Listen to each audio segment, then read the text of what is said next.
Mismanagement, just one word some victims use to describe ECU's handling of sexual assault cases.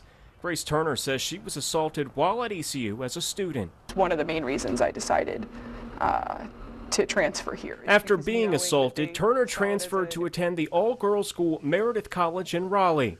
The experiences that I had with them ultimately was very troubling. Turner specifically remembers conversations with ECU's Dean of Students, Dr. Lynn Roeder. It was her that not only made me feel a little bit manipulated at times, but also was just very, very skillfully, in my opinion, working to sweep sexual assaults at ECU under the rug. Turner alleged Roeder reminded her she could withdraw from school on multiple instances, something she felt was a way to get the problem to disappear. Most likely academically, students will not do very well after a personal crisis. My role as the Dean of Students is to support them as they're here, and sometimes that means they need to leave the institution. There were also allegations of mishandling evidence and missing documentation, which were found during a 2017 internal audit. Auditors looked at a small sample of 14 cases, which revealed 4 out of the 14 had, quote, notable issues with the timeliness, accuracy, and completeness. WNCT asked ECU's Vice Chancellor of Student Affairs, Virginia Hardy, about that audit. Do you all recognize that there have been at least some cases that have been mishandled by the university recently? I wouldn't say that they've been mishandled.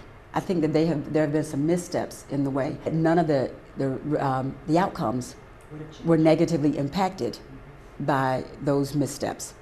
And so I don't think we mishandled them. In one case, auditors found there hadn't been a full investigation by the university. In August of 2017, that student emailed the UNC Board of Governors saying, quote, the fact that I am now a senior at ECU and I'm still fighting for justice from the mishandling of my case is very disappointing. That case was reopened by the university in the spring of 2016, but later was closed, citing lack of evidence. If we need to go back, we do go back. We don't just say, oh, we missed that, so it's too bad. ECU graduate Fiona Kay was assaulted within weeks of arriving to campus her freshman year. Her assaulter was found responsible by the university and suspended for a semester.